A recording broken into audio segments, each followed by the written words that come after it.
मुजफ्फरनगर के हिंदू बाहुल्य भारतीय कॉलोनी में एक मुस्लिम द्वारा मकान खरीद लिए जाने और उसमें कथित तौर पर नमाज पढ़े जाने को लेकर हंगामा हो गया। नई मंडी की भारतीय कॉलोनी हिंदू कॉलोनी है। बताया जा रहा है कि यहाँ किसी मुस्लिम का कोई घर नहीं है। ऐसे में एक बैंक से मिलकर एक मुस्लिम युवक ने कॉलोनी में एक मकान खरीद लिया।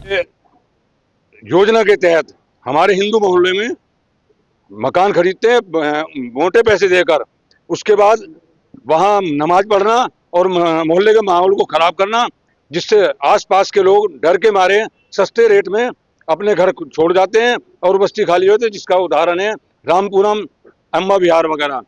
यहाँ इतने कमरे इन्होंने बनाए हैं। यहाँ लगभग 4-5 दिन से भारतीय कॉलोनी क्षेत्र के लोग हमारे संज्ञान में ला रहे थे कि यहाँ पे एक मुस्लिम परिवार भारी तादाद में आकर एक हिंदू का मकान खरीद के रहने लगा है और उनकी जो गतिविधियां हैं वो बहुत ही संदिग्ध हैं।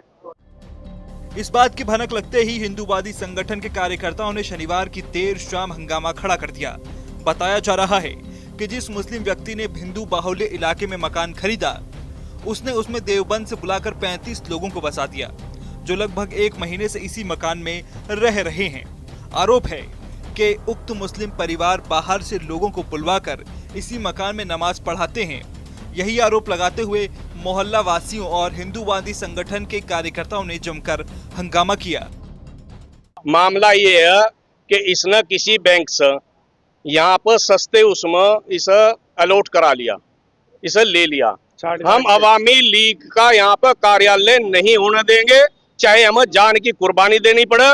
हिंदू बाहुल्य क्षेत्र है, कुछ इनकी गतिविधियां ठीक नहीं है, वरना तो देश के अंदर सब लोग मिलकर रह ही रहे हैं और मोहल्लों में भी रह रहे हैं। मगर जो गतिविधियां अगर खराब है, इस वजह से सभी लोगों ने मिलकर, अभी देख लो कटिया भी लगा हुआ है, आप कैमरे से देखिए, ये कटिया भी बाहर लगा है, ये गलत है। हम हिंदू समाज के लोग पूरा बिजली का भुगतान करते हैं, हर चीज का टैक्स का सरकार जो भी टैक्स लगाती है वो हम देते हैं बराबर, और ये अगर कटिया लग रहा है तो बहुत गलत है। बताया ये भी जा रहा है कि जिस नदीम नाम के व्यक्ति ने ये मकान खरीदा था, उसमें बिजली का कनेक्शन न होने के बावजूद कटिया डालकर बिजली चोरी की जा रही थी।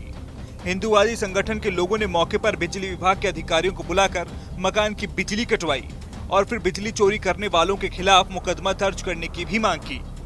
वहीं इस घटना की सूचना पर मौके पर पहुंची थाना नई मंडी कोतवाल पुलिस ने किसी तरह भीड़ को समझा बुझाकर शांत किया और मामले की जांच में जुट गई। हमारे कुछ शिव सैनिक यहाँ पे रहते हैं, उन्होंने सूचना दी कि कल यहाँ कम से कम भी 50-60 लोग ऊपर की जो बिल्डिंग है उसमें से उतर के जा रहे और नमाज पढ़ी गई। उस चीज का हम विरोध करते हैं और किसी भी प्रकार अगर कहीं पे भी एक मुस्लिम हिंदू बस्ती में आता है, आप उसका प्रमाण देख लो। रामपुरम खाली होगी, एक मुस्लिम ने लिया था। अम्बा विहार खाली होली, वहाँ भी एक ही मकान लिया था। योगिंदरपुरी खाली होली, वहाँ भी एक मकान लिया था।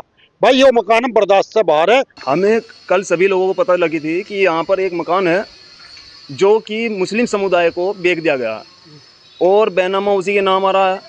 रात हम यहाँ पर इकट्ठे हुए, कुछ पुलिस वाले भी, प्रशासन भी इकट्ठा हुआ।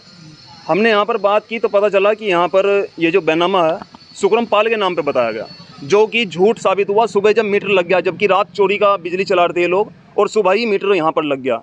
जय साहब को लगातार हमने रात भी फ़ोन किया, रात फ़ोन इन्होंने नहीं उठाया। सुबह फ़ोन उठाया, हमने कहा कि ऐसे ऐसे बात है सर, और मीटर लग गया यहाँ पर, रात मीटर नहीं था।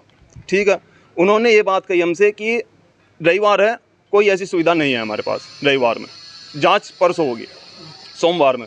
अब मुस्लिम समुदाय को हम यहाँ पर नहीं रहने देंगे। फिलहाल पुलिस मामले की जांच में जुट गई है। हिंदूवादी संगठन के लोगों का आरोप है कि हिंदू मोहल्ले में एक के बाद एक मुस्लिम परिवार आता जाता है, जिसके बाद हिंदू मोहल्ले खाली हो जाते हैं। इसका उदाहरण मुजफ्फरनगर का अम्बा विहार और रामपुरम मोहल्ला है। उन्होंने कहा कि यदि इस पर कोई कार्रवाई नहीं हुई तो वो यहाँ हनुमान चालीसा पढ़ेंगे और इसका विरोध करेंगे। वहीं सूत्र बताते हैं कि उक्त मकान में रहने वाले लोग मजदूर हैं। मकान में कंस्ट्रक्शन का काम चल रहा है।